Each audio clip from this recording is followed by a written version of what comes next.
তোমাদের মাঠে যুদ্ধে যাওয়ার সময় নেই, আমাদের নেই, কিন্তু তোমাদের যুদ্ধে যাওয়ার সময় আছে এবং শেষ সময় পর্যন্ত লড়তে হবে।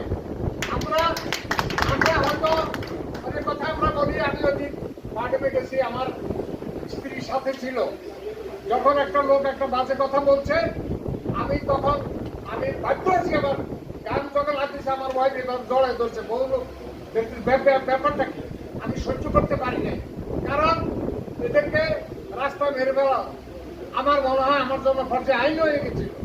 যাই হোক, আমি ধৈর্য ধারণ করেছি, জানি না কতক্ষণ করতে পারবো, তবে ওই যেই কথা বলছি তখনই যে আমরা মৃত্যুর আগ পর্যন্ত যতক্ষণ বেঁচে থাকবো আমরা তোমাদের পাশে আছি, তোমরা রাস্তায় নামো, আমরা শেষ সময় পর্যন্ত তোমাদের পাশে থেকে তোমাদেরকে সাহায্য দিয়ে যাবো।